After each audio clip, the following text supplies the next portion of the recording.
I made a list of a couple things that I'm excited to watch throughout the course of the XFL season.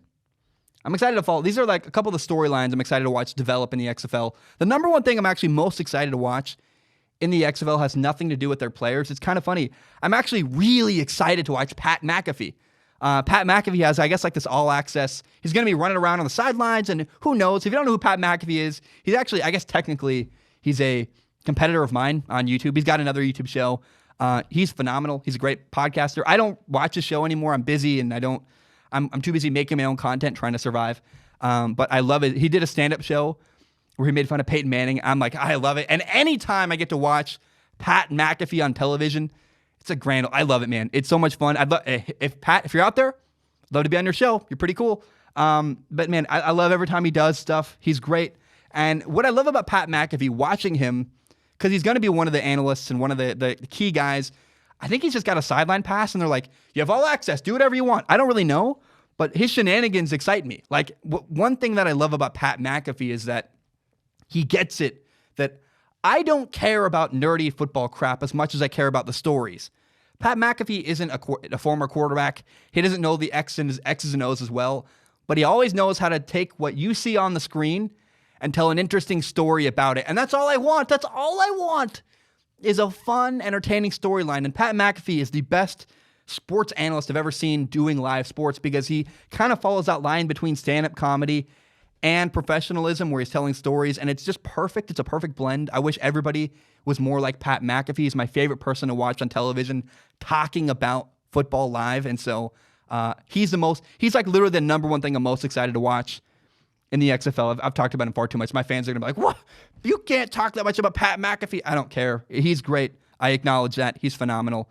Number two, I'm excited to watch the new XFL rules in action. I made a whole video. They innovated the XFL rules. Kickoffs and punts are different now.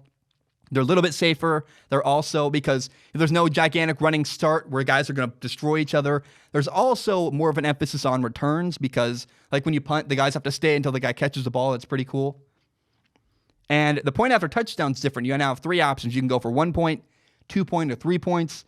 And there are no onside kicks. They replaced that with a 4th and 15 where if you convert the 4th and 15, you get to continue the drive. If you don't, it's the other team's ball. So basically what that means is instead of kicking an onside kick, you get one play to try to get a first down. If you do it, you can keep the ball. I love it, man.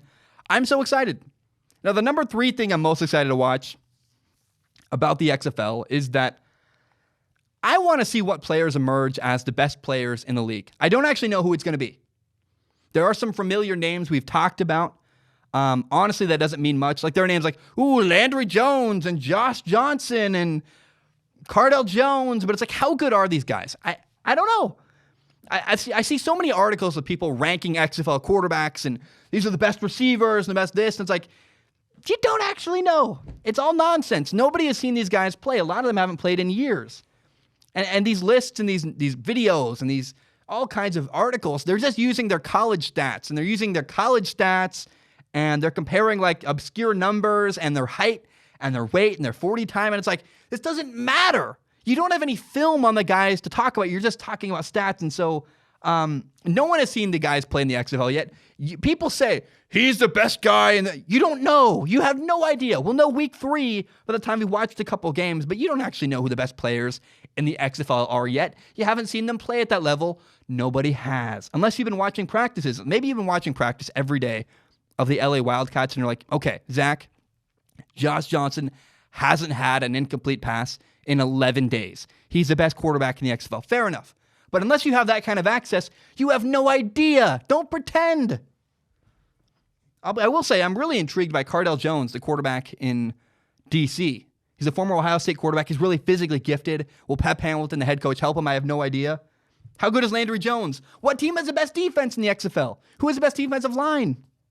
Where are the best receivers? I have no idea. These are all questions we can't answer until we've actually watched the games happen and can enjoy watching the league.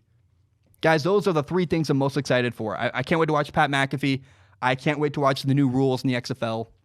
And finally, what players will emerge as the best players in the XFL? I don't know. We'll watch week 1. We'll watch week 2. By week 3, I'll say, hey, best quarterback is this guy.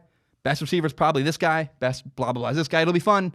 But let's not pretend we know until we've actually watched somebody play in the XFL.